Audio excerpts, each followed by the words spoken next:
Welcome, everyone. You're in the right place for a webinar with Operation Parent and Dr. Clifford Sussman this afternoon. We are so thrilled that you're joining us, and we are excited to get started just here in a couple minutes. Welcome, everyone. As you're coming into the queue, we want to just let you know you're in the right place with Operation Parent and Dr. Clifford Sussman this afternoon. We're very excited to get going and start learning with you today.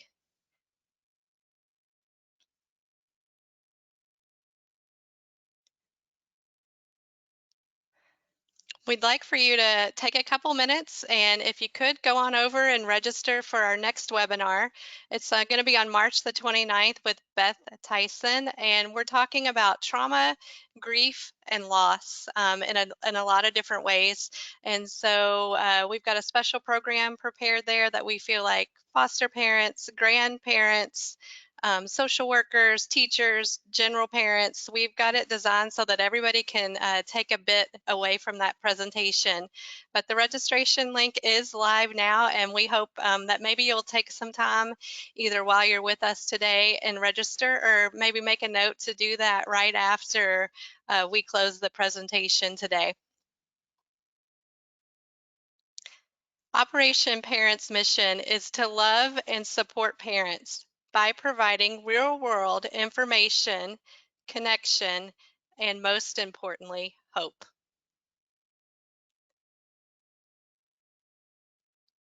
Today we're going to talk about managing your teen's excessive gaming, and I want to take you through a couple of ways to participate with us today. You have tab or an arrow at the top of your screen. If you want to tap on that, you can open the screen all the way up and look at the features with the question section today. That's about halfway down the control panel.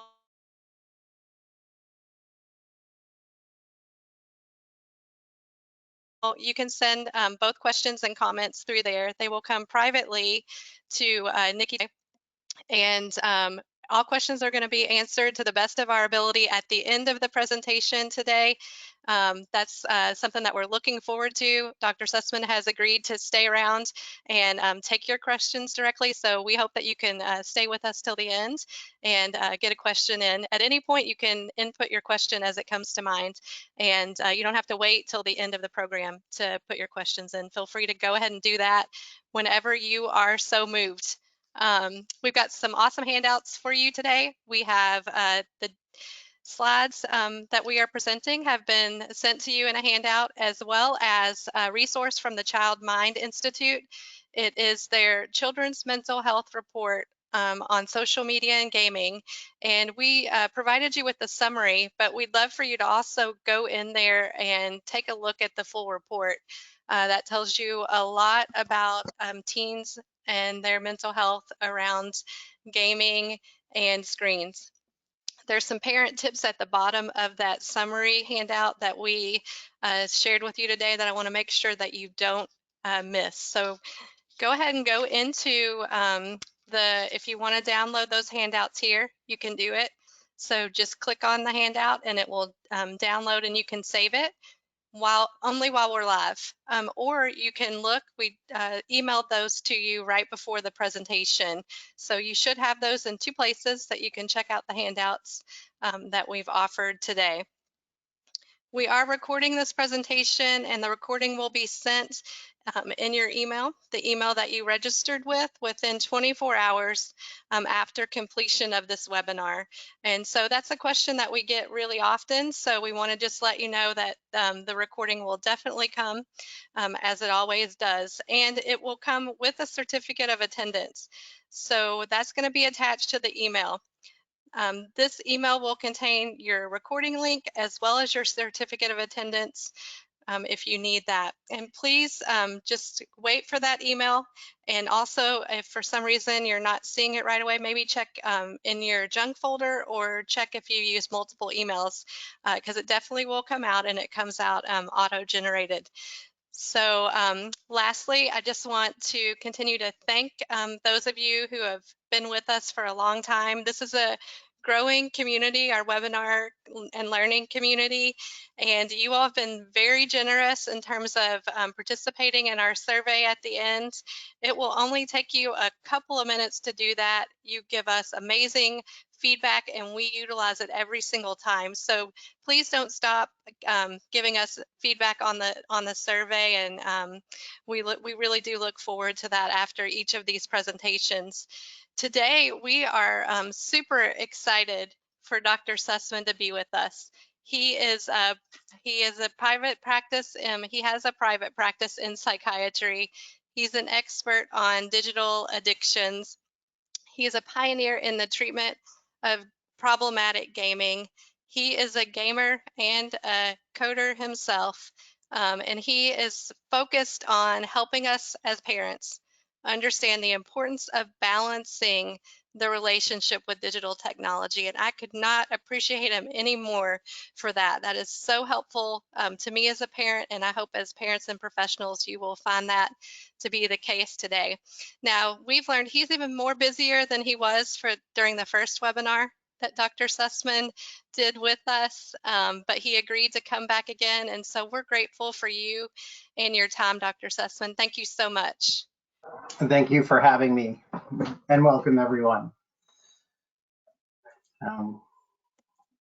I am Dr. Clifford Sussman, as she said, and I am a child and adolescent psychiatrist. I've been in private practice in the Washington, D.C. area for over 14 years, and I specialize in treating gaming disorder.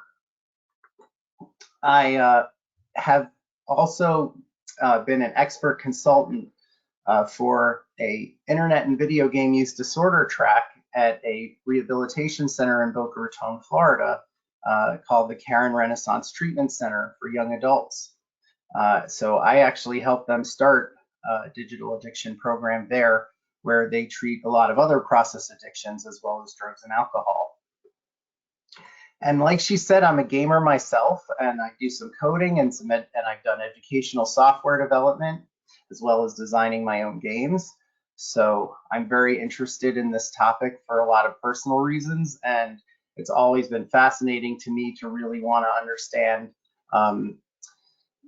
the relationship between excessive screen use and the brain, and is there an effect of one on the other? And so I've done a lot of work researching that and reading studies on that.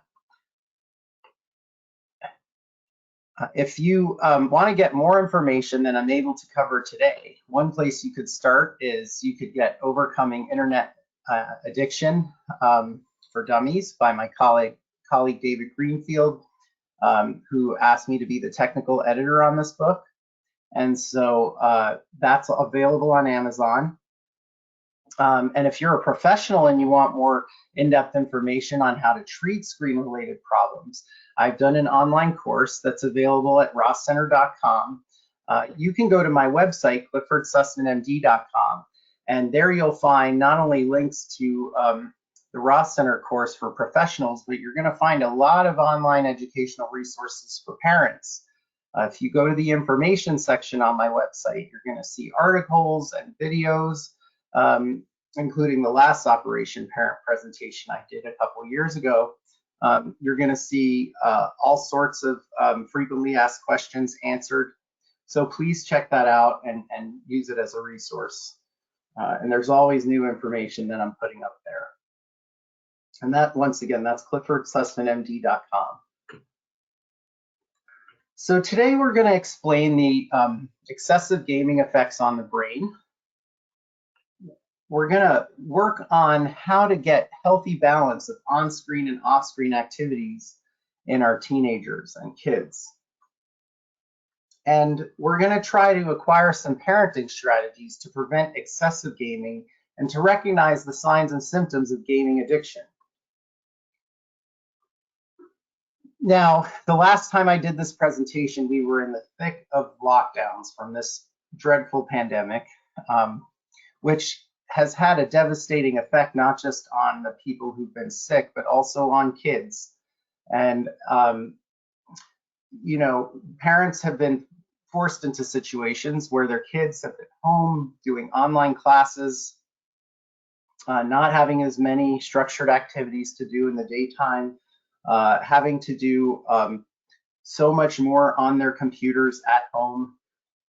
And even though we're starting to come out of that world now and things are starting to slowly return to normal, we're seeing a lot of the after effects of having kids spend so much time isolated from their peers in their rooms with no way of connecting to others in many cases except the internet. And so a question that parents have had to ask throughout the pandemic and are still asking is, should kids be left to their own devices? You know, how much limits do we set? Where should the boundaries be? You know, do we just sort of give in and let them, you know, get on their screens and do their gaming or their social media? You know, if we cut them off, are we going to deprive them of the only social connection they have? Or should we be really strict, and should we set limits? And so I'm hoping you're going to have more insight on how to answer that question for your family at the end of today. So first, let's talk about gaming disorder. That is an actual official new term that was defined by the World Health Organization not long ago. Now, the World Health Organization has a manual of all mental health illnesses as well as other diseases called the ICD, the International Classification of Diseases.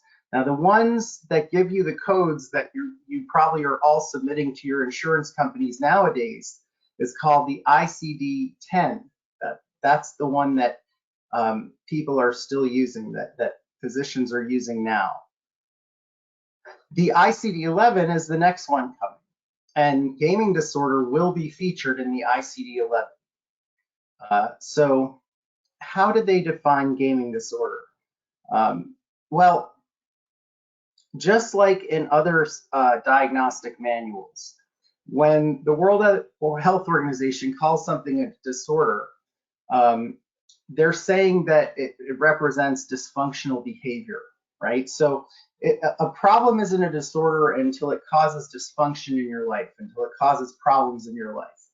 Now, the term addiction is not seen in a lot of professional, clinically used literature anymore. But addiction is often replaced with the word disorder, and it really means the same thing. So I'm going to define addiction for you. In other words, if you go into a manual that psychiatrists use and look up cocaine addiction, you're not going to find it. You're going to find cocaine use disorder. And so that's sort of the way addictions have been renamed. And it implies that, again, when you have an addiction, you have dysfunctional behavior. So the essence of addiction is that you can't stop doing something despite the harm that that thing is causing to your life. So by definition, addiction or disorder in the case of the World Health Organization implies that the habitual behavior you're doing, the compulsive behavior, is leading to problems in your life and that you're not able to stop it despite that. It's different from dependency.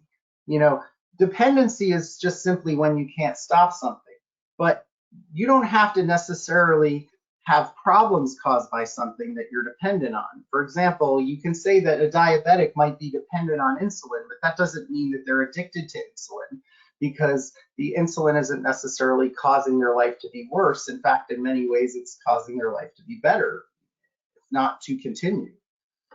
So what types of problems are we talking about caused by addiction? We're talking about academic problems, social problems, family problems, health problems, including mental health problems. And so in order for someone to have gaming disorder, these are the problems that they're having. And you know, I'm disappointed, as many of my colleagues are, that the World Health Organization just decided to include gaming and call it gaming disorder rather than, you know, internet use disorder or social media disorder. You know, they've really just limited it to video gaming. And, you know, we certainly are seeing kids use many other things online excessively other than gaming.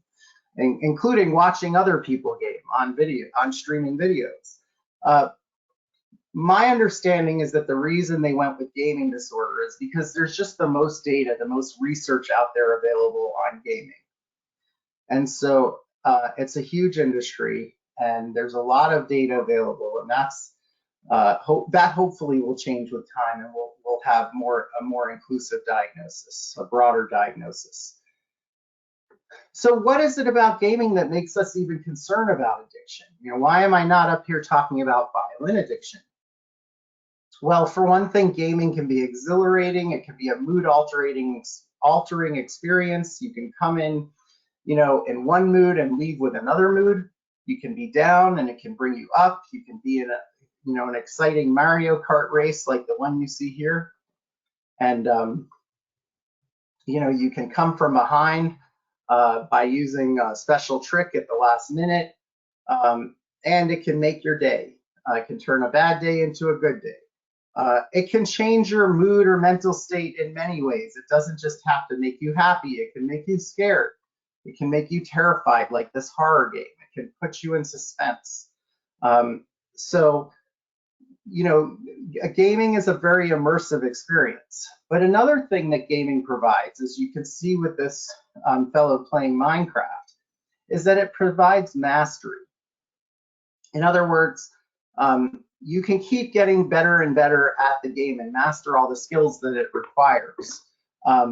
And Minecraft is a very interesting example because it's like an open world game where you're pretty much building, you can even build your own game and you can code it. And they're almost like little virtual Legos. So you can create the world yourself, or you can play in worlds that other people have created. And Roblox is very similar in that regard. And there's many levels of mastery, both playing other people's levels and developing your own levels. Because it's an open world and it's endless, there's no limit to how much you can master it. And you can say that in many games today, that there's no upper level. No matter how much you level up, you can always level up more. So it provides an opportunity for endless mastery, which may be very compensatory for people who in their real life feel very inadequate and like they can't master skills that they want to master. Or they just feel overwhelmed by the competition to master those real world skills. And they feel more confident about their ability to master those skills online, particularly when it may be an avatar mastering those skills instead of yourself. So there may be less risk involved. Now, keep in mind that when I was gaming, when I was growing up, the popular games that I would play would be usually single player adventure games with a beginning and an end. You would solve the game, you'd get through all the puzzles, you beat all the bosses, and then you get to the end of the game, you had mastered all the skills and you won the game, and then you went out and you put the game down and you bought another game. But the point is that, the mastery was not endless. There was a limit to how much you could have mastery. And I think that's one big way that games have evolved.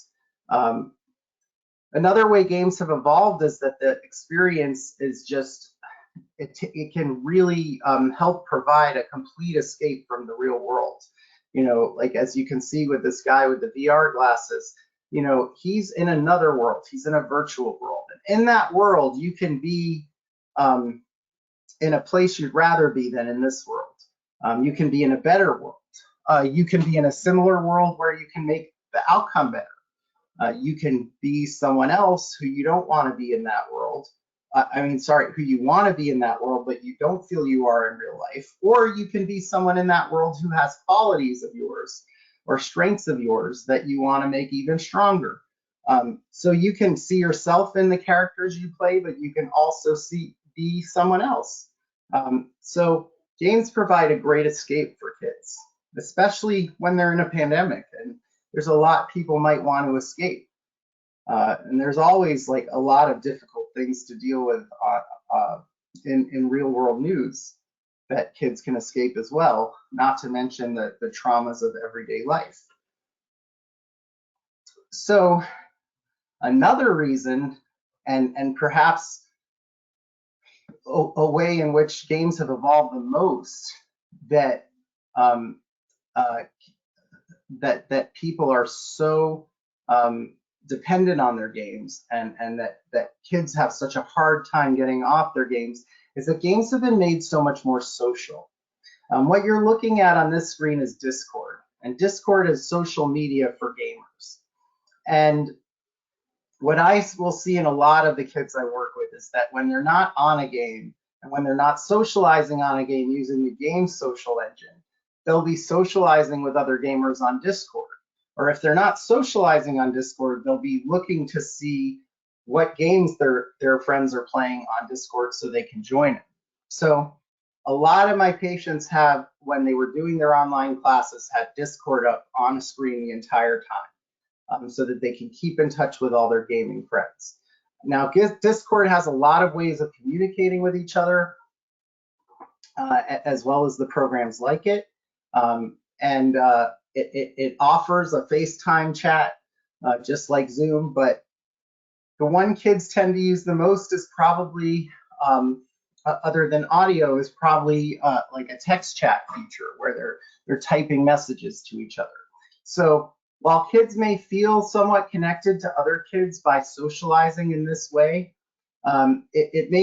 it certainly has some limitations that you don't get from real world socializing. Like, you're not going to be reading other people's nonverbal cues if you're chatting with them. You're not going to be, having to reciprocate a conversation. It's interesting when kids today say that they talk to their friend. What they usually mean is that they chatted with their friend on an app like Discord, and there wasn't actually any verbal talking.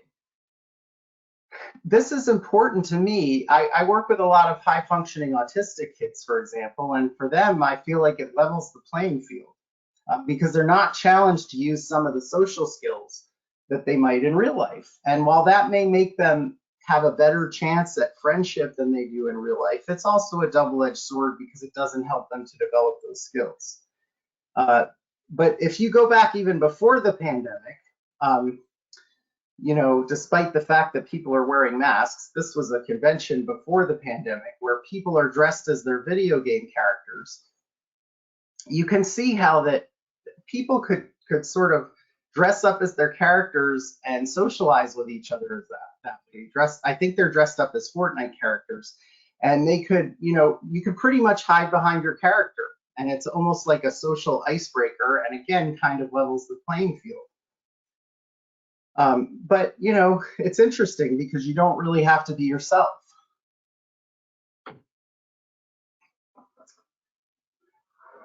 Now, another characteristic of gaming that makes it very habit forming is what psychologists refer to as variable ratio reinforcement. And what that means is that the rewards that you derive from gaming are delivered randomly, right, and unpredictably.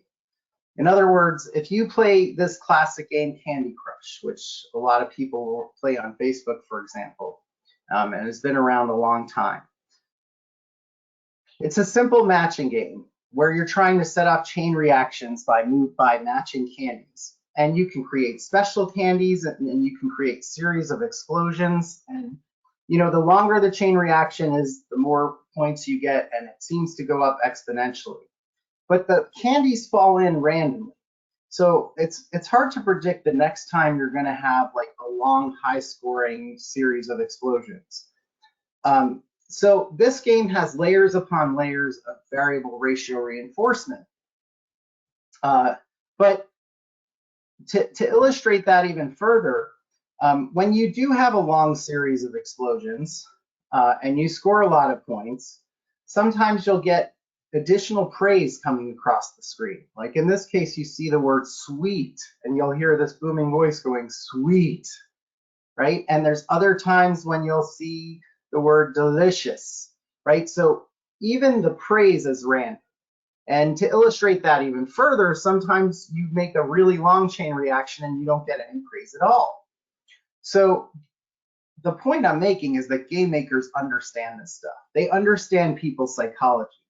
They understand that if you put a rat in a lab and you have the rat press a lever to get food, and you give the food at random intervals instead of predictable intervals, again, variable ratio reinforcement, that rat is going to be pressing the lever much faster and will take a lot longer to stop once you stop giving them food. So this is all coded into the games. The game makers know about human psychology. And by the way, a lot of these same principles you'll see used in gambling. If you go to Vegas and look at a slot machine, there's very little difference. And of course, you can gamble online. All right, now I've given you a lot of characteristics of gaming that make it addictive, but I haven't given you the one that it has to have. So everything addictive has to have one single characteristic. All right, and that characteristic is instant gratification. In other words, if you have a big delay when you do your drug or do your activity that's habit forming, and when you get the pleasure or the reward from that activity, it will no longer be addictive. As an illustration of that, if you take cigarettes, for example, they don't get you nearly as high as a lot of other drugs. But again, being addicted is not based on how high something makes you, it's based on how fast you get high. So cigarettes work right away. And that's why cigarettes are so addictive. They give you what you want when you want it. And that's what the reward center of the brain wants.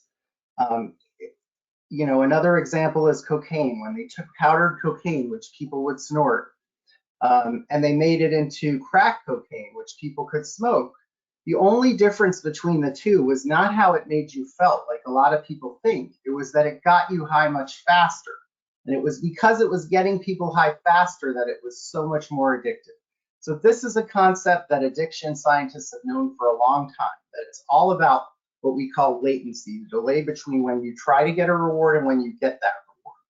And if there's one thing that's true about digital media today and video games and everything online, it's that kids have much faster access than they ever had before, and that the internet is a great place to go to get instant and continuous gratification. And you don't even have to wait to get on your computer anymore. You can now just pull a device right out of your pocket and be online right away. Now, I'm going to just talk very briefly about the brain to try and explain why this is that way. So the brain is a little bit like a car with a driver and brakes.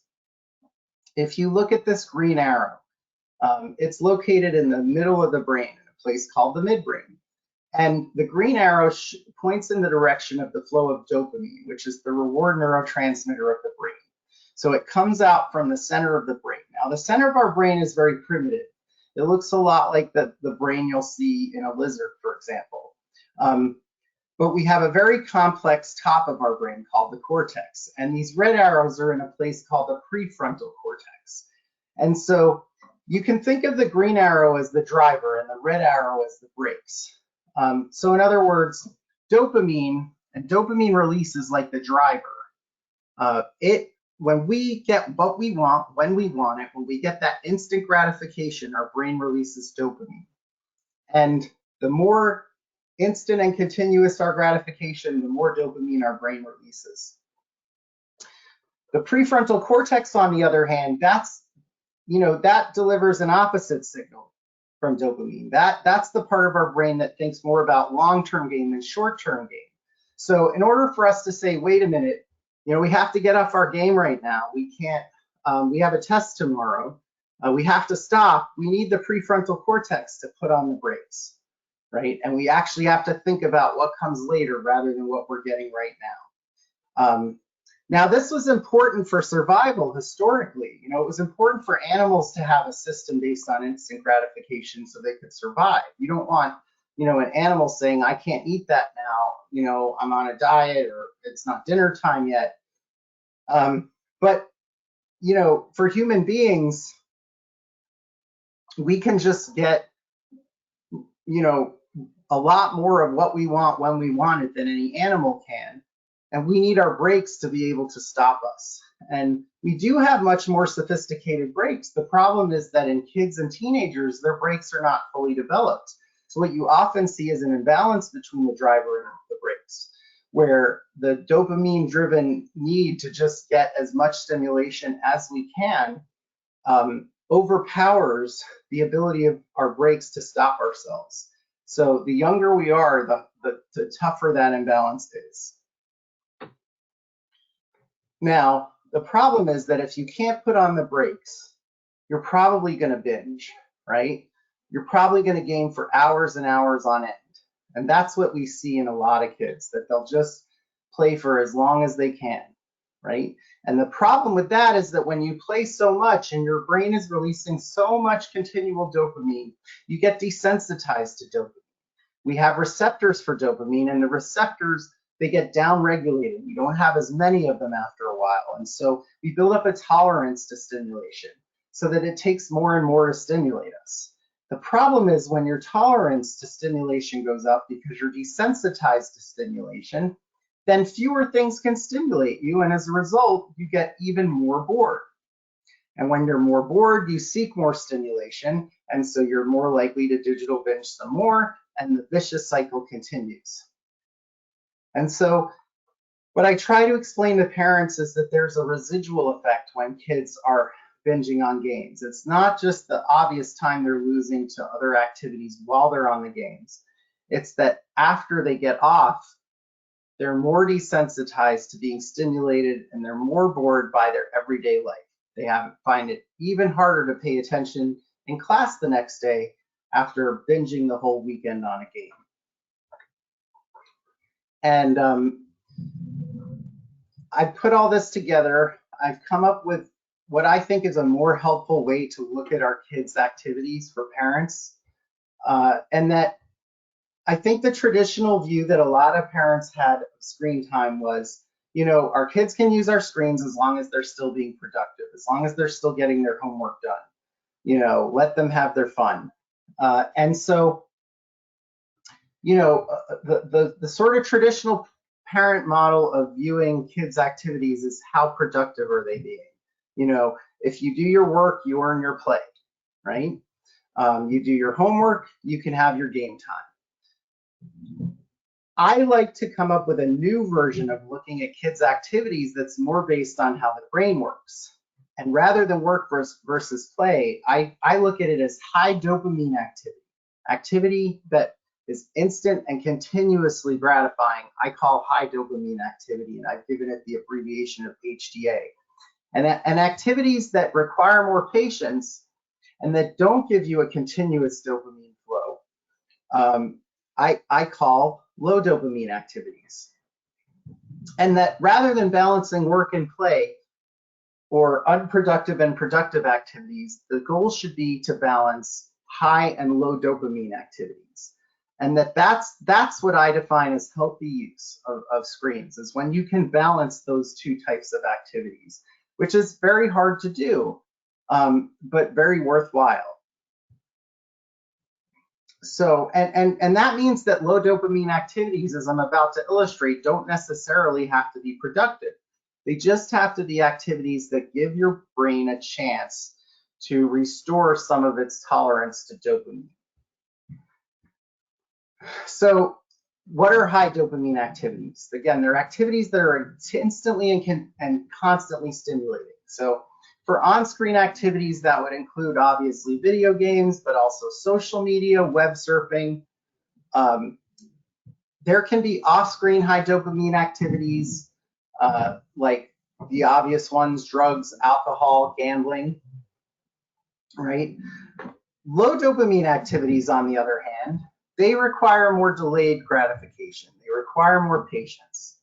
And low dopamine activities can be on a screen as well, all right? But I do caution parents that when they're giving their kids activities that are low dopamine on a screen, that they, maybe supervise it a little more, because it's a bit like drinking water in a bar if you're doing a low dopamine activity on the screen. So in other words, if you're using a word processor to write a paper, or you're doing some work in an application like PowerPoint or Photoshop, or you're doing some coding.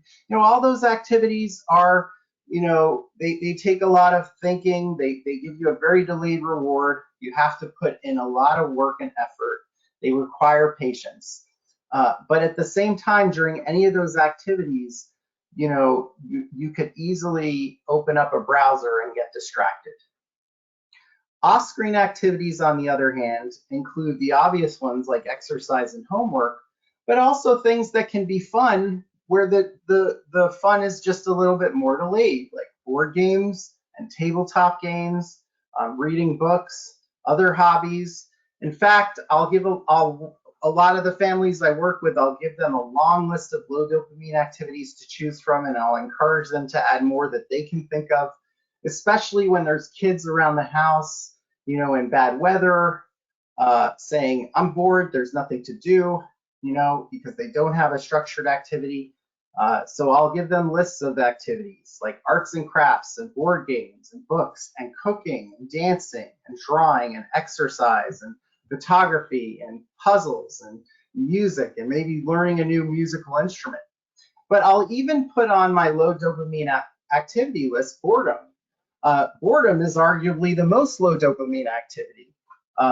And while your kids may not enjoy being bored and they may not appreciate it, boredom's really not a waste of time, because when a kid is sitting around being bored, they actually are learning to delay their gratification, and they're getting some of those dopamine receptors back. They're restoring some of their sensitivity to dopamine. So there's an actual value in boredom. I talked a moment ago about how doing a high dopamine activity or a low dopamine activity on a screen is like drinking water in a bar. And I think it's so important for parents and anyone trying to understand addiction to understand the concept of cues, the cues in our environment and how they affect us, right? When an alcoholic walks into a bar and they take in the sights, the smells, the sounds of the bar, all the cues, what you see in this picture, their brain starts to release dopamine before they've even had their first drink. And this is the way a lot of kids' rooms were during the pandemic when they were trying to do online classes. They would sit down at a desk with the computer on it that they're always gaming at.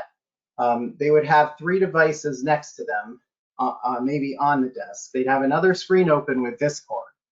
And so basically, they were getting all the cues that it's time to get dopamine, and then asked to sit through a class and be patient and pay attention, and to focus on that class. And that's just really unrealistic. Kids didn't have the cues that they had during in-person classes, where you see the kids around you at their desk, you see a teacher at the front of the classroom at a board, and you feel like you're there to learn, and your body goes into learning mode, your brain goes into learning mode. So it's so important for parents to take a good look at the home they have provided for their kids and take a look at what the cues are there. And that's a big key to limit setting. All right, and limit setting is important for all parents, not just parents with kids who they think are addicted to video games. Structure is probably one of the greatest things you can do, to have as much structure as possible for your kids, because, for example, if your kid has a structured activity, a place they have to be from one time to another time, like a soccer game, during that time, you're not going to have to set any limits. You're not going to have to constantly ask them to put away their phone if they're out on a soccer field trying to score a goal. So having lots of structure limits the time that parents have to limit set. But a lot of the limit setting parents have to do is during unstructured time, right? And a lot of that is, again, about managing those environmental cues. So what I've had a lot of families do is I've had them take a room in their house, assign a room in their house as sort of the arcade room of the house, just like you might have at an amusement park. You have that arcade room. And in that room will go all the digital devices, the TVs, the computers, the phones will charge there. And, you know, when in that way, you're able to remove all these cues from the rest of the house, but you're also able to, when you are giving your child high dopamine activity time, you can have them go into the arcade room. And so they're there to do something that's appropriate for that environment. And when it's time to leave that room, all the devices stay in there. And a lot of parents have found that it's easier to get a kid to leave a room with devices, you know, and to just go to another area of the house with different cues than it is to have their kids take their cues with them everywhere. And when you want to remove those cues, you have to remove the device from your kid, which for a lot of parents is much more difficult. Now, if you have a room like that, you can teach kids very important skills. You can teach them delayed gratification, and you could teach them early termination. In other words, delayed gratification meaning they have to wait before they can access their high dopamine activities, and early termination meaning that they have to get off their high dopamine activity maybe before they're ready to, right? So if you, for example, give a younger kid a block of half an hour to be in the arcade room, or an older kid a teenager a block of an hour to be in the arcade room, and then you tell them that when they leave the room, they have to spend at least that much time out of the room, right? Then you're alternating high dopamine and low dopamine activity blocks, and you're exercising both of those skills, the delayed gratification and the early termination, which is quite nice because if you were to go for abstinence, like we often do as clinicians when we see someone who's addicted to heroin, for example, we go for, you know, just getting off the drug completely. They don't get to work on the skill of delayed gratification and early termination, right? So while it may be harder to do it this way, your kids might actually have an advantage at doing a lot of other things in life if they can delay their gratification and get off of a high dopamine activity when it's time.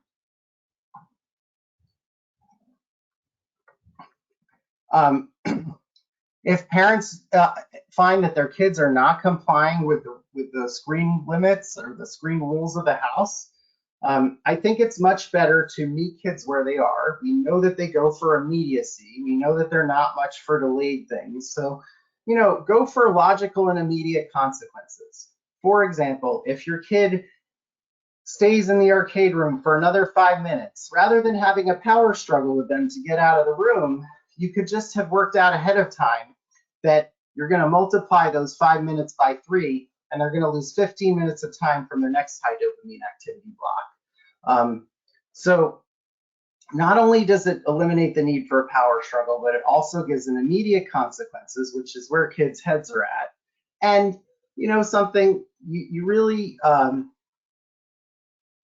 don't get much mileage out of delayed consequences with kids. If you say to a kid, okay, if you get straight A's this term, you know, we're going to get you, you know, that basketball net set up in the yard that you want, or something like that. You know, that never really works. Kids don't work as well for delayed rewards. You know, maybe if you have them earn a little token towards that reward each time they do the right thing, that's another story. But, you know, I find that parents will often emphasize delayed rewards too much and they're ineffective. Okay, now I'm not talking a lot today about how the content of what you see online affects your kids. And I know you can get more information on that in a lot of other places, like such as, I think Common Sense Media does a lot of that stuff. But in any case, here's a nice informational slide on how games are rated. You know, there's the rating category, there's the rating descriptors, and there's another label that shows the interactive elements of a game. So for parents who just really want to know what your kids are doing in their games, this is a place to start. Now, a lot of the work I do with my families, as you can already tell, is on limit setting with parents.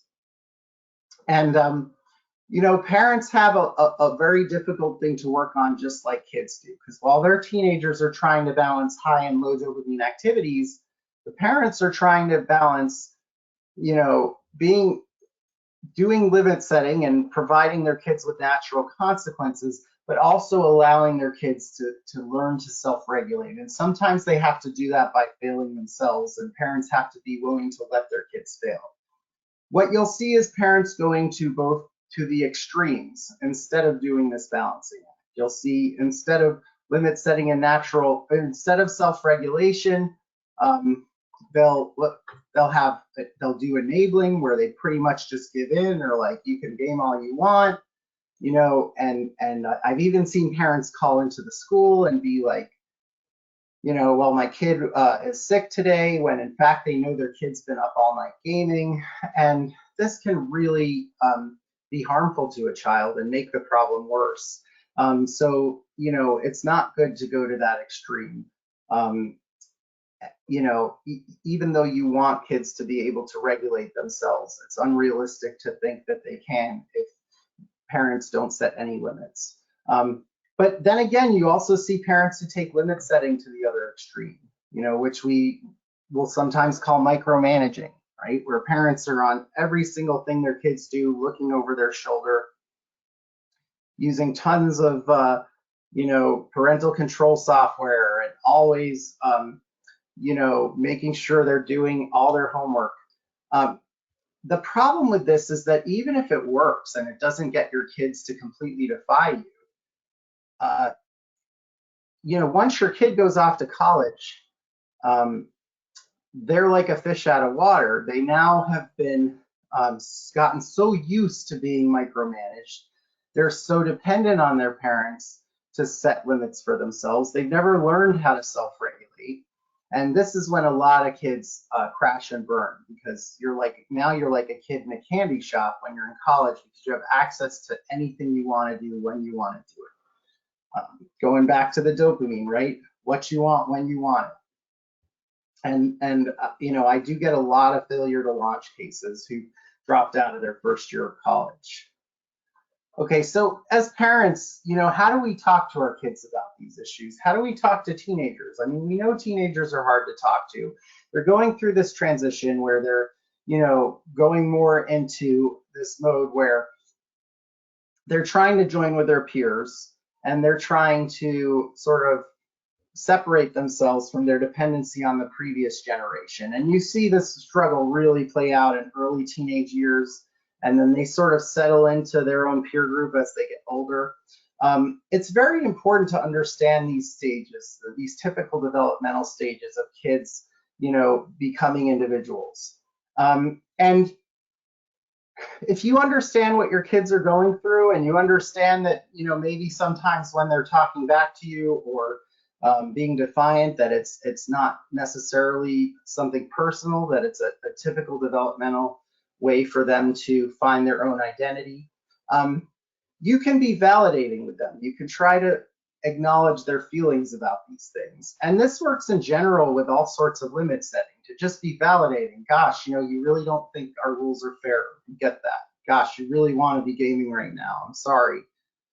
Validation is not enabling, because you don't have to give in just because you're acknowledging someone's feelings. So I think it's good for parents to do that, you know, because you're setting your limits out of love anyway. You're not doing it out of anger. You're doing it because you think it's going to help them. And also, independence is a common goal. Not only do your kids want to be more independent, but you as a parent want them to be more independent. So it's okay to encourage this. You know, let your kids know you want them to be able to self-regulate on screens. Let them know you don't want to police them. Let them know that you can both work towards that goal, and they can try to earn your trust by showing that they can self-regulate. You can discuss your concerns, and you can discuss what you think the risks are of their screen use, but you can respect boundaries while you're doing that. You know, I think that's really important. It's very important for me as a therapist when I'm meeting with teenagers, and you know, sometimes parents will want to use me as sort of extension of their control, or sort of another parental figure, and say, hey, you got to tell my son to stop doing this or that. And I'm like, we got to set a boundary here. Your child wants to learn to self-regulate. They want to be independent. I think I'm going to get a lot further with them if I listen to them and find out how they want to change. And I have them tell me what limits need to be set. And, I reflect a lot of what they're saying. And power struggles really don't get you anywhere.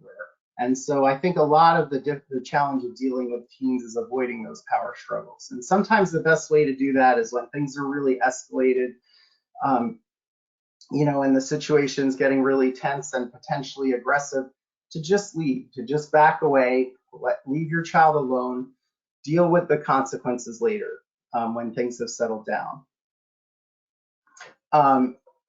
But let's say you're doing all this stuff and it's not going well. How can you get some help? And by the way, a lot of the kids who come in to see me, and this was true even before I really got into the specialty, ever since I went into practice, there were kids coming to see me for ADHD and autism and anxiety and depression and other substances, and they'd seen other doctors for these things. But all along, the parents would be saying, hey, my kid's addicted to video games.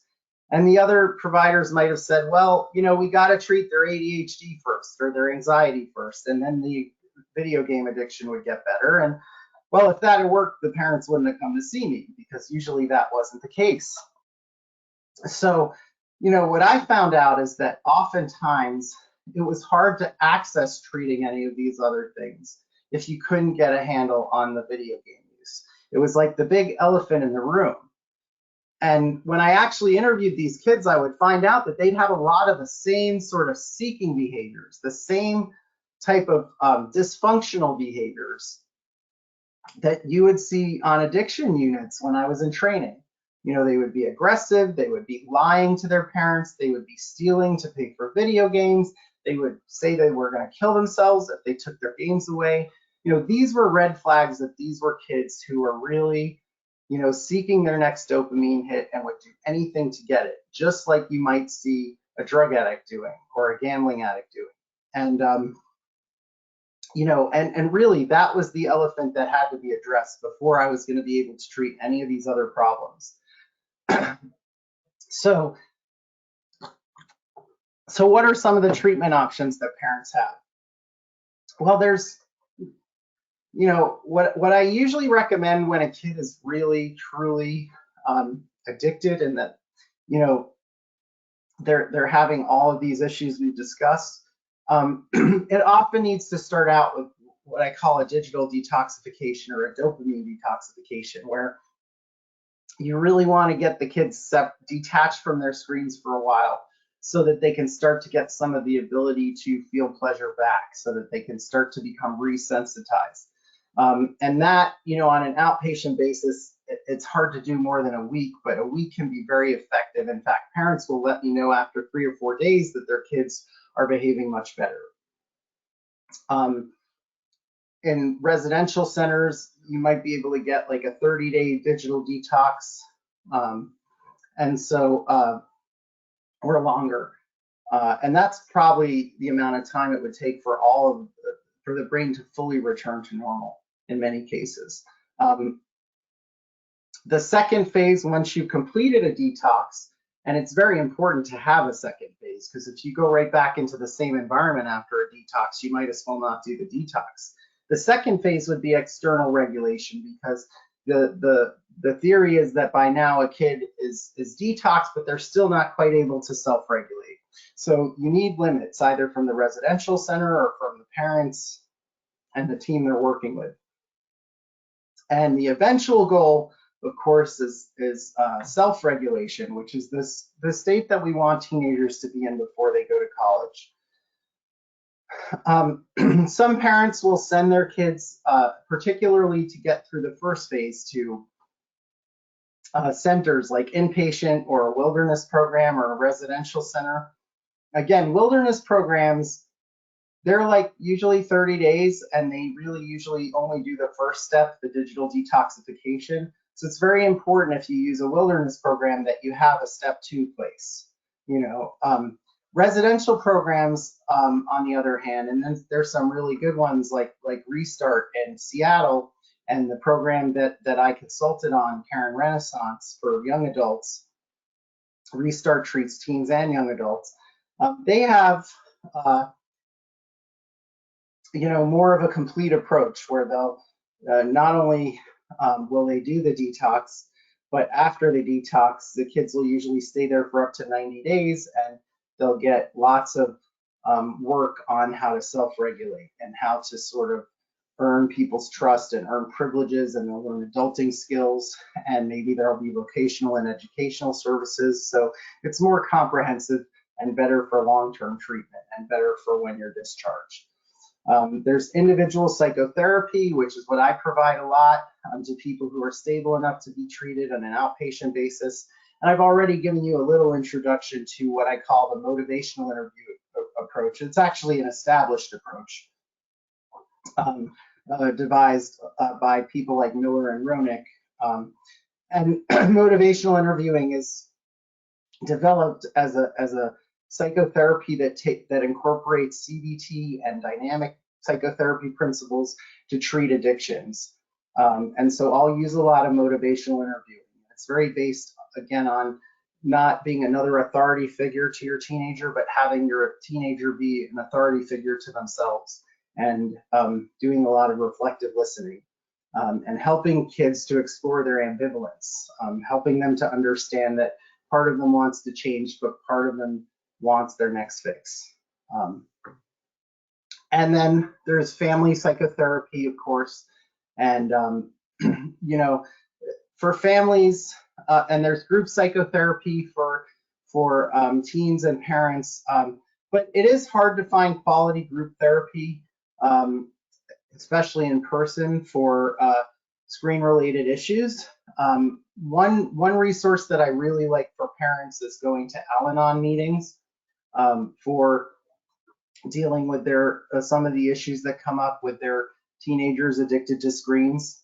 Even though Al-Anon meetings are for parents or for families of people with addiction, and so you'll see families of alcoholics and and other problems. They will be usually generally very embracing of parents who have kids with screen addictions, and a lot of the same philosophies apply and can be very helpful.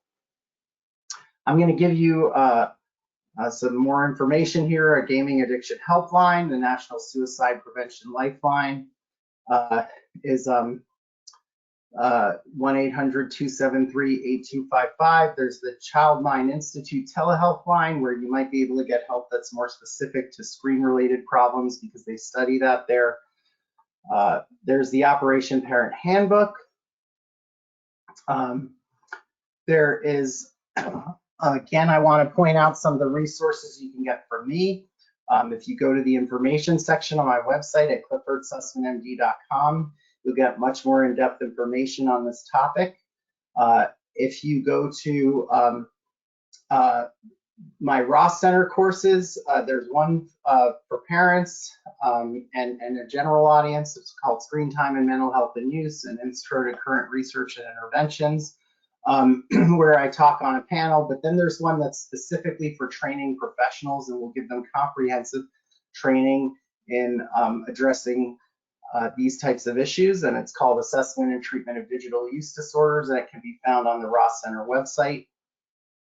I have a colleague, Dr. Pletter, who does a course called iParent 101, which gives tips for helping parents to navigate the digital world so they can kind of understand where their kids are at. There is some information there for parents who want more on using parental control software. My general philosophy on that is, sometimes it can really help parents, parental control software, but it should never replace parents. And, you have to understand its limitations. And, it's very important for parents to have one-on-one FaceTime with their kids, and not just to let software do all the work. For one thing, because kids can easily hack around it. So thank you for your attention. Now I'm happy to take questions.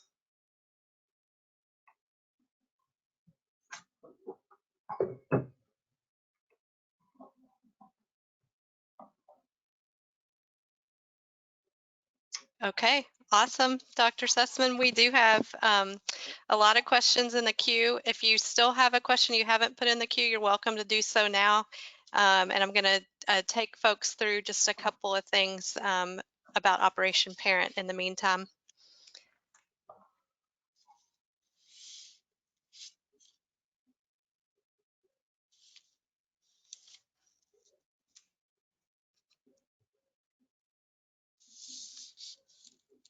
Give us just 1 second to pull those slides up. Perfect. So just wanted to remind everybody to take some time right after the webinar and register for the next webinar with Beth Tyson on trauma, loss, and grief. We all know just generally with the pandemic, there's been a lot of loss that general teens have experienced, but also foster parents that are raising teens have gone through intense trauma, as well as any grandparents that are potentially raising grandkids. So it's a really neat program. I hope you'll consider joining us for that. We invite you to join us on our thriving Facebook and Instagram community. So please take a look and join us there.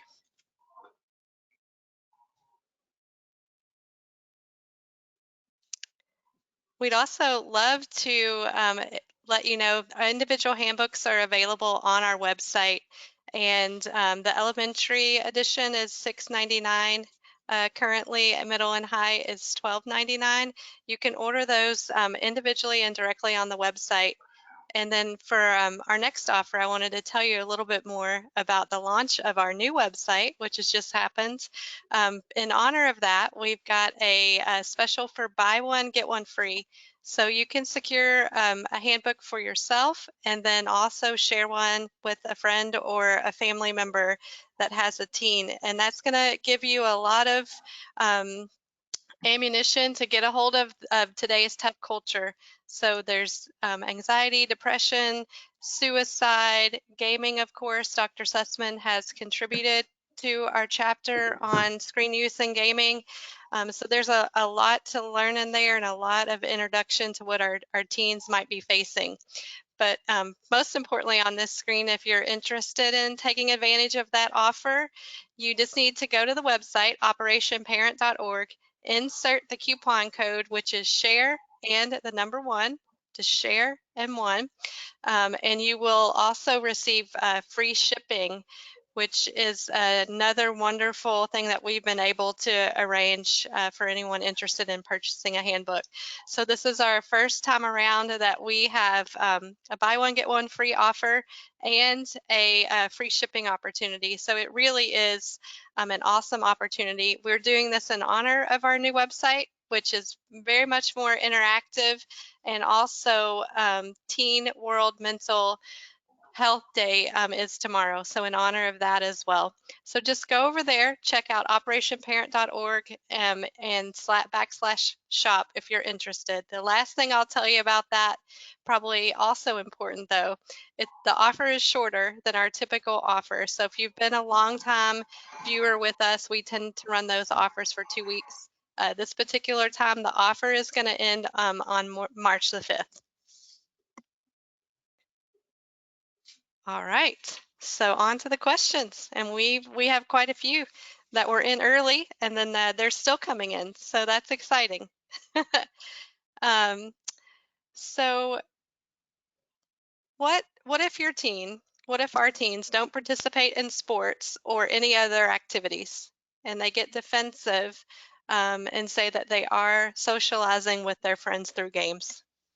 Yeah, that's a great question, and there's kind of two parts to that, right? Because there's the part about the teenager who, won't has reasons why they can't do the activities you're offering them.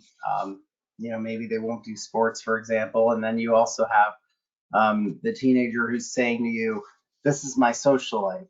Don't disconnect me from that." Right? So I'll try to address those separately because they're both big issues that I encounter all the time. So for the first one, the whole idea of, this is the only thing I like to do. The games are what keeps me going. You know, I'm not an athlete. I'm not good at that stuff. You know, that goes back to a lot of what we were talking about how kids, you know, can achieve the mastery in gaming that they feel like they can't achieve in other places. Um, I think for those kids, it's even more important to try to find something structured so that, you know, uh,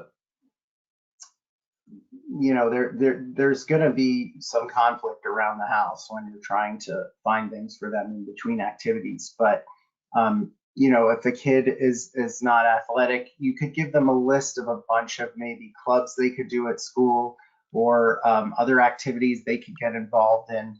You know, for nerdier computer geeks like myself, there may be fun activities that you know have nothing to do with athleticism, such as you know, Magic Club or Robotics Club or Rocketry Club. You know, they may be able to get into something that's, you know, maybe sort of a hybrid between the types of experiences they have in gaming and real world socializing, such as tabletop games like Dungeons and Dragons, you know.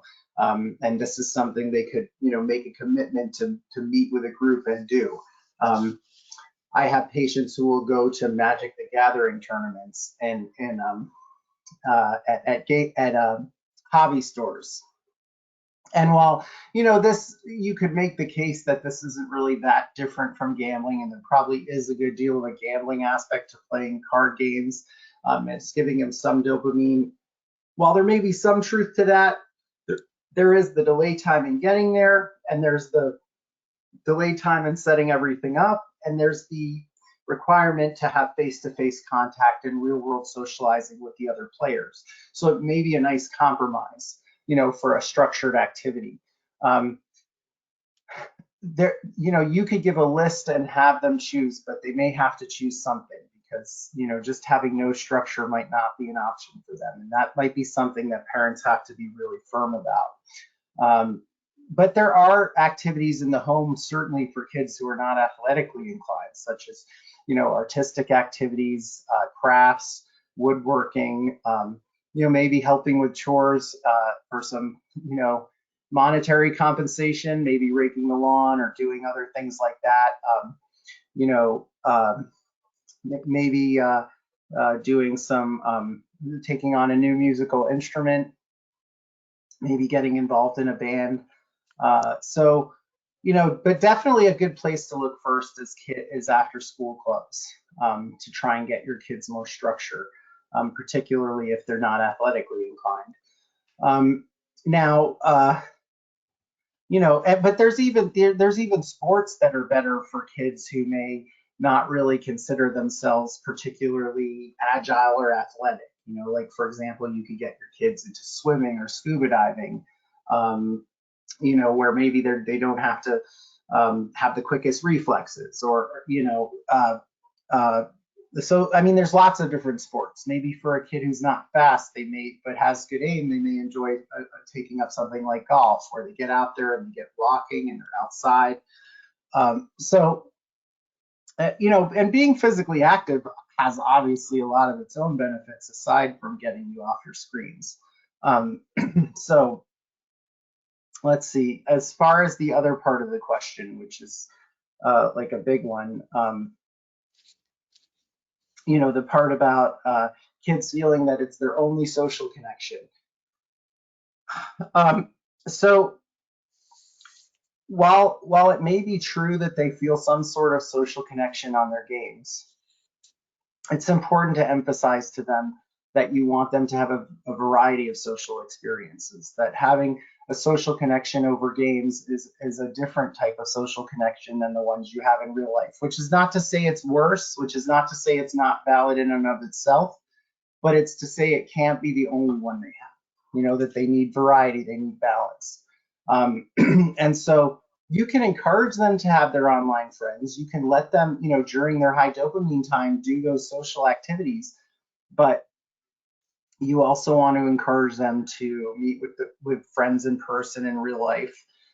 You want to, you know, just sort of help them to understand that, when people talk in real life, they're using nonverbal cues. They're connecting on emotional levels. They're reciprocating. They're not just talking about the game they're playing. They're also talking about other issues. And that, you want them to have that experience so that they can have the kind of healthy relationships that they may want themselves at some point in their life. So, gaming is not a bad form of socializing, but it is a different form of socializing. And you can say the same for lots of social media. It can be bad if it's used the wrong way, but, I think it's better for parents to, take sort of a compromising position where like you can have your socializing as long as it's healthy and safe online, but it has to be balanced with real world socializing. That's awesome. I mean, I think it goes really nicely with your encouraging us to use the variety of high dopamine and low dopamine Yeah. activities, Hmm. but then also the variety of you you can game. I'm not saying you can't game, but there's a variety of activities that we want you to be a part of in terms of being Hmm. well-rounded. But also, like, it makes me feel good to say, like, no, you would never say no gaming because Hmm. I know for some teens, this is their community.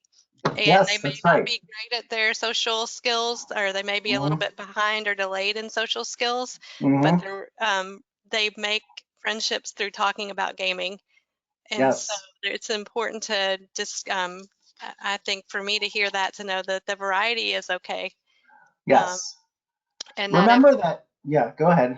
yeah, no, go ahead. I was just going to say to remember that if any activity that a teenager enjoys, they're going like such as socializing or even just the gaming itself, based on the principle of dopamine that we discussed, they're going to enjoy it even more if they're not doing it all the time. So in other words, you might actually get more pleasure So out of true. social interactions or games that you're only playing for like, 5 separate hours during the course of a weekend day as opposed to 10 hours in a row. Yep. You One, might actually one, get a better experience. gotcha. One next question we had sort of plays into this, and it actually I felt like they read my direct mind. Hmm. So can you talk to us more about how the teens love to watch other teens play on YouTube? Oh, yeah. Yeah, So well, why? So maybe we're old, hmm, and we're understanding that. Why yeah. why is that appealing, and what is it about that is why? I Well, think there's many ways to explain why that's so appealing to kids to watch other kids play games on YouTube. And you could argue that you get just as much dopamine flow from doing that for the same, if you're just going by the basic principles of dopamine flow, that you're getting instant and continuous gratification.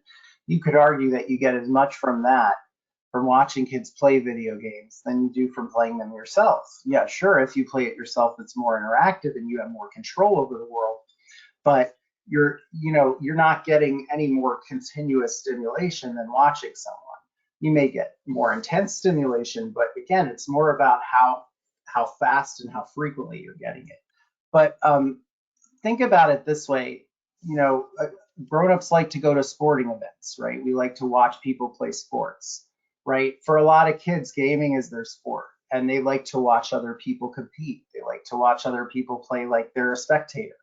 um, Another that makes reason is sense that, too. They're yeah, picking up the moves, kind of like they're studying the moves, and they're studying it, right? And that's an event. Like when you watch, professional athletes, you're usually not gonna have even a chance to get to that level yourself. You can pretend to play with your friends, but when you're watching people game on YouTube, like you can actually try those things, against similar types of competition. So that's an added advantage. And a lot of games just have a lot of challenging parts to them and a lot of roadblocks, and you may need to watch someone else do it to see how to get past those roadblocks. that's very cool to think about it in that way. Um, Hmm. And sometimes Also, it's just because your parents won't let you play video games, so all you can do is get on your phone and watch. right, It's like yeah, good point. it's like you'll Like you switch said one too, form of dopamine with another, yeah, whatever's like you said too, available. there's always a workaround, Yeah, and that's a workaround in some ways, but it's exactly. also a enjoyment and strategy building kind of thing too. Hmm. Um, Yep. Why is it harder? Like, I know back in the day when we played video games, Hmm. it was easier, I felt like, to maybe let somebody join the game.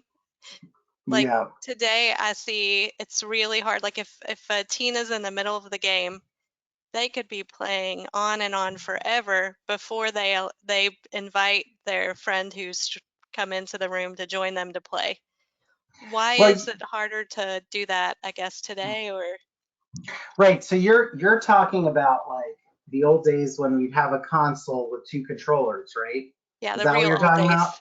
Right. Yes. So like you'd be playing on your Nintendo system, and a friend would come in and they could pick up a controller and join in the game and play Mario or Contra with you or something. Yeah, That's exactly. a Yep. little back for those of you who are Mhm. also into gaming. But you know but nowadays they're already playing with a bunch of people online.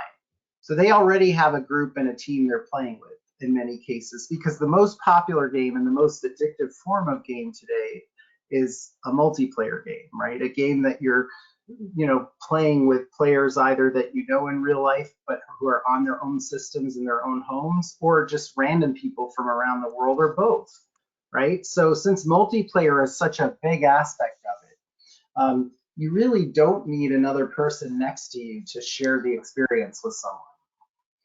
And oftentimes you're in the middle of a mission, or you've already established working with the group you're in, so that even if you are playing a multiplayer game that has an extra controller where someone else can join in, you just don't need it as much. And I actually like the old school form of gaming where, you know, uh, if there are kids who will absolutely refuse to do anything at their friend's house except game with them, I kind of prefer, if I'm picking the lesser of two evils, I kind of prefer the two of them each getting out a controller, sitting in the same room together, playing on a console, and enjoying the game together, and at least being able to look at each other and talk to each other, to not even seeing the people you're playing with, at best being able to hear them on a headset.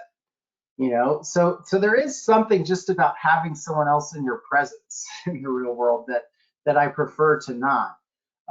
Which, again, of course, you still may need to set limits on it, but maybe as parents you could compromise and say something like, okay, if you go to your friend's house and play the game on the same console, you can have a 2 hour high dopamine block instead of a 1 hour, at home. Just make sure that then you take a 2 hour break afterwards, for low dopamine.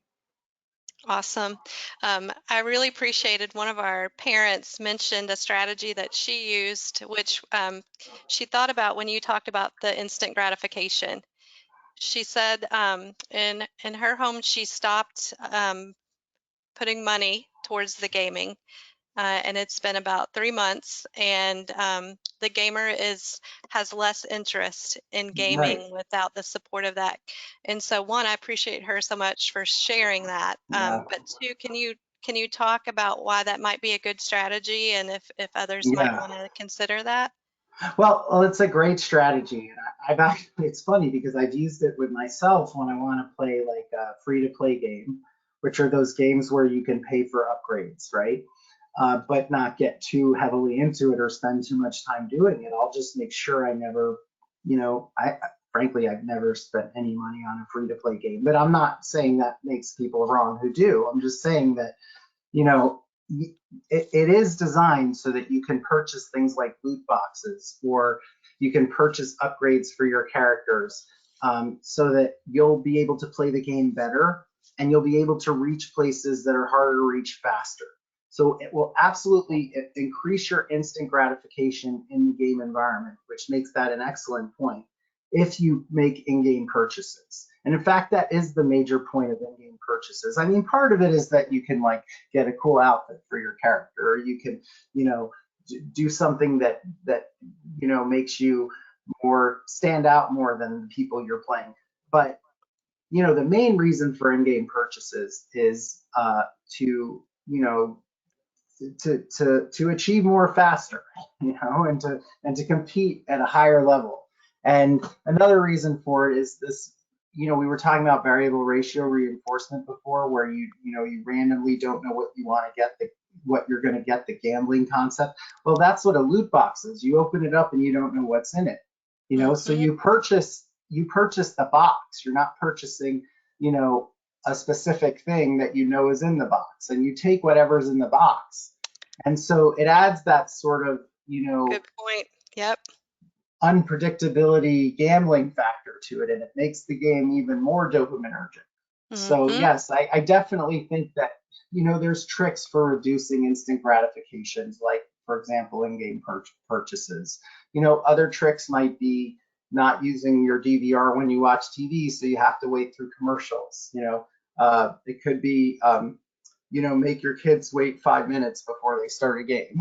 It could, Mm-hmm. I mean, there's lots of little tricks for just implementing delayed gratification. And one of those tricks I mentioned in my talk, which is if you have all the games aside in an arcade room and your kid's doing homework on the top floor of the house and the arcade room's in the basement, even the delay to go down the stairs and get to the arcade room and then wait for you to unlock the door and get in there to your game, even that is delaying gratification and reducing how addictive something is, because the brain responds to changes of seconds or minutes in delay more than we're even aware. So I know that you've had really good luck with the arcade room strategy with Hmm. your patients. What Hmm. what would you say is like maybe some of the first things you've noticed as families have implemented more of an arcade room type of strategy? Well, that again, it reduces power struggles. It's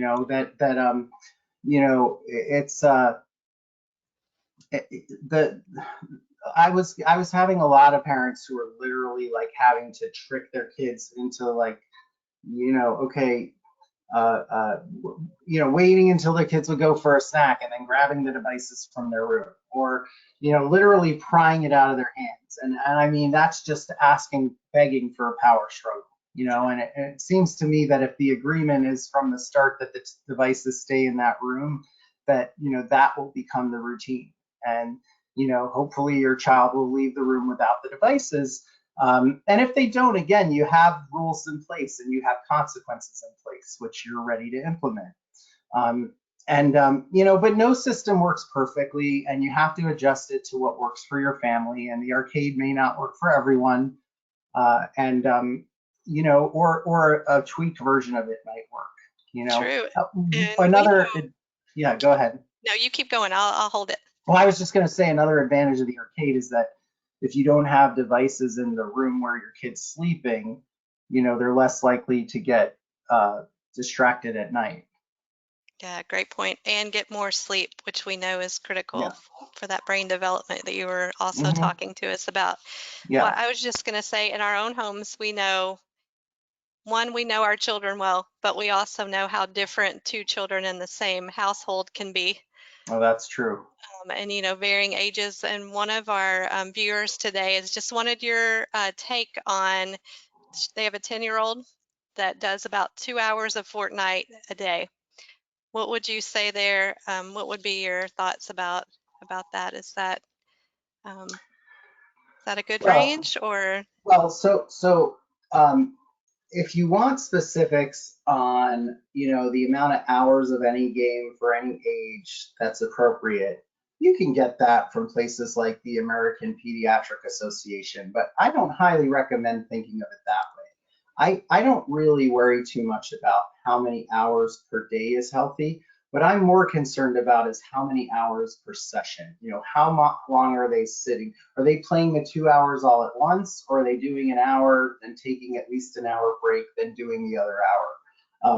Now, if it's really consistently 2 hours a day, regardless of how they're doing it at Fortnite, and they're getting off when they're supposed to, and they're not having all the other problems I was listing, then that's not addiction, right? I mean, because again, we're defining addiction not as how much you use a drug or how frequently you use it or how much of it you use, but we're defining addiction as how problematic the use is and how unable to control that you are.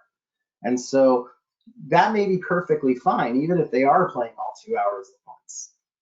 It depends on, is this child thriving in other areas of their life and what's going on the weekends too, because even if they're doing 2 hours a day on weekdays, the weekends can be so unstructured for kids. And that's when a lot of kids who have somewhat healthy schedules on weekdays, because weekdays are more structured, can really fall apart.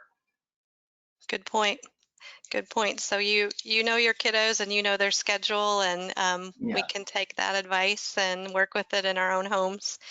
Um, Yeah, and try to use a schedule. It helps, if you yes, can as a parent. absolutely. The structure is key. Hmm. And I Yep. think continuing, I mean, I think we're all still rerouting our structure coming out of the pandemic. Hmm. And so it's helpful just to revisit and think about it um, Yeah. in that Yeah. way too.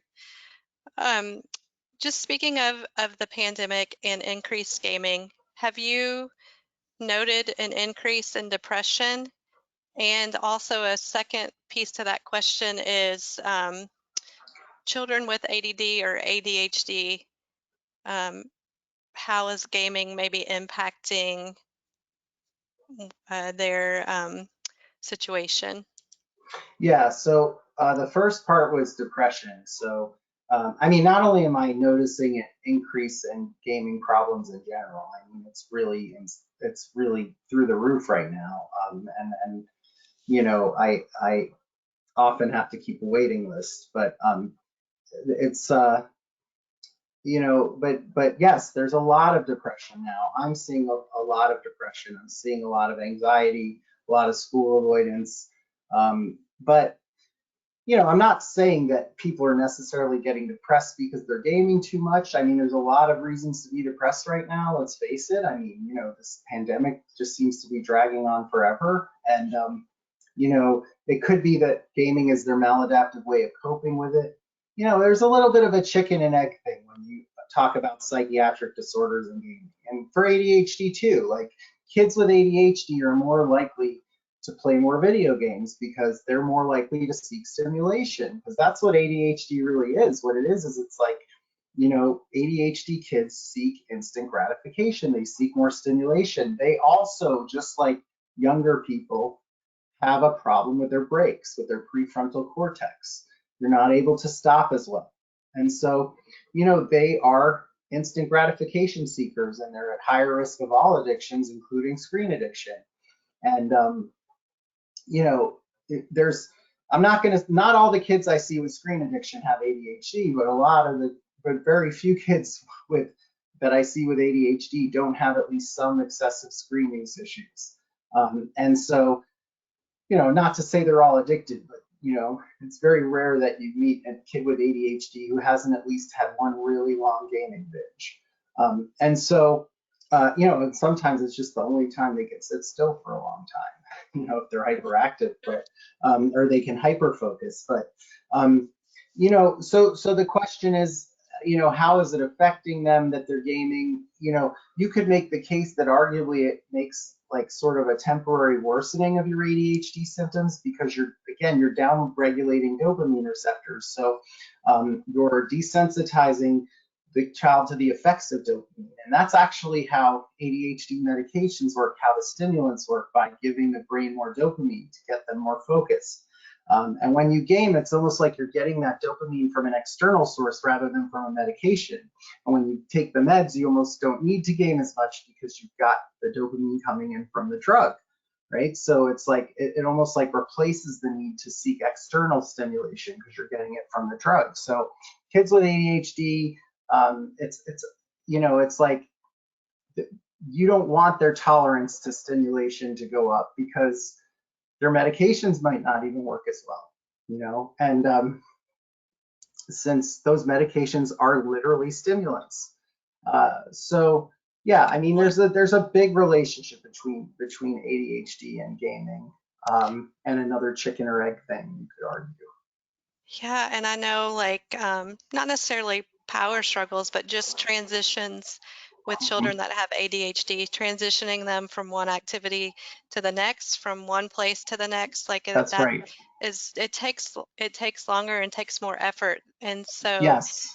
you want to be, I think, very careful. I would say, just hearing you talk about it with the power struggling with Yeah. gaming, and then the Hmm. other things that you really have to protect that relationship and pick your battles and have structure and try Yeah. and keep things running smooth. Yeah, and then the condition I see a lot of where transitioning is probably the biggest issue is autism and high functioning autism. And boy, Good point. I know some kids who can just game for like as long as you could possibly imagine, and very difficult to transition. Very difficult to get those kids to adjust to changes in their routines and transitions. Although the nice side is sometimes once you get them to adjust and to have new routines, they'll stick to them. Great. Such good points and great things to think about. Um, Someone did ask us to just mention that wilderness programs, that a lot of them are running like on a 12-week session. Oh, So interesting. I didn't know that. I know like the ones I was familiar with did more of like a 1 month thing. I would still want to know if they do a 12-month session. You know, the thing about a wilderness program is regardless of how long it is, you're usually not going to get any access to screens in a wilderness program. And you could say the same for most 90-day residentials that don't have real expertise in helping kids find balance in screen time. But you know, it's pretty safe to assume that most wilderness programs, you know, no matter how long it is, they're not getting any chance to sort of self-regulate with screens. I mean, gotcha. they're learning other skills that may be very valuable to apply to their real life. But one skill they may not learn is again that sort of ability to start and then stop when they need to. Because to do that, you actually have to give them a chance to get back on the screen. You know, that's an important part of treatment. Gotcha. And I was thankful that our attendee mentioned this, and also it just brings light to the fact that if you're on the very extreme game addiction type, or on that spectrum, that there are a lot of programs out there that can help. Like you're Hmm. helping a lot of people in your private practice. There's a lot of different types of programs that you might be able to Yeah. match Hmm. your teen up with. Hmm. We even had a parent of a college student has a question for you in terms of how can you help a college student as a parent who's in their own dorm um, Yeah. with a gaming addiction? Do you know any collegiate resources or campus resources that that student might be able to utilize when they're away from home? Right, right. Well, I mean, you know, that certainly would be a question asked the school in terms of most schools have counseling services for their students, and or there may be something off campus. But you know, depending on the location of the school, there may be different resources available.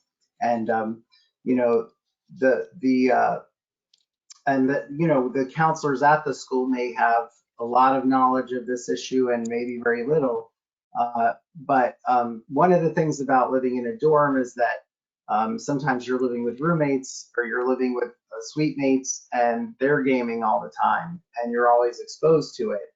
So, you know, for some kids, they may need to like move off campus or something. But then at the same time, you know, they you don't want them to be too isolated socially or you know, to have uh, uh, you know, to be overly lonely in college. So, and it's not like they sometimes they can't regulate when they're alone and do better with kids because there's more structured activities they can go. You know, when they're with other college students, there's more structured activities they can do. You know, with the other students. So I think for college, the key is campus life structure again, get as involved as many, you know, campus life active, go to the club fairs or whatever they have on campus, you know, join as many organizations as you can, get involved in intramural sports if you can't do, you know, the college sports. But that's a real key for kids in college. And look, I mean, some kids just aren't really ready to self-regulate and they're kind of in college before they're ready and they don't do well. And maybe, you know, for some kids, maybe they need to have like, they may need to take a year and either get some treatment in a center or they may need to just get like a sort of 9 to 5 job where they really have a lot of structure. Because for some kids who do terribly in academic situations where they just are so easily distracted and so much of the work is independent, they're being asked to do so much on their own. They thrive in a setting where, they go to work, they know what's expected of them, they always know what they're supposed to be doing. There's no opportunity to get on screens. And they work all day and they get things done and they feel good about themselves. And so maybe some kids need to do some young adults need to do a year of that before they go to college. Yeah, great points. Combining some of those points that you made, like seeking out a job on campus. There are Yeah, so many that's jobs right. right there on Good point. campus, and that would be an awesome way to get structure and have some regular folks that you're working with and visiting with and out of your Yes. room. Hmm. That's Awesome, right. awesome, Structure is awesome. the answer to everything. Like, Structure yeah. is the key. Yep. Yes, we're getting it. We're seeing Yeah. the big picture here for Uh-huh. sure. I do want to just check in with Nikki. Nikki's been amazing at all the technical components of this webinar and putting together all the Thank you, details. Nikki. So most importantly, thank you to Nikki for that. But then also just want to tap her and see while we've been on the question features here, we haven't been able to double check the queue. So Nikki, are you seeing something in the queue that we shouldn't miss today? Um, I am not. I'm not seeing anything that you guys haven't pretty much covered one way or another. Okay. So Okay, good teamwork. awesome. Oh man, this has been great. Thank you so much, Dr. Sussman, for your expertise and sharing your time with us. And Always a for pleasure. our pleasure, 100%. And thank you, everybody who's taken time out of your day to day to be with us. We've had a very high attendance here today, which we're super thankful. So thank you to each of you for carving out some time in your day to learn and be with us. And we'll be back in a similar fashion soon, next month. Thanks so much. Bye-bye. Thanks. Bye, everybody.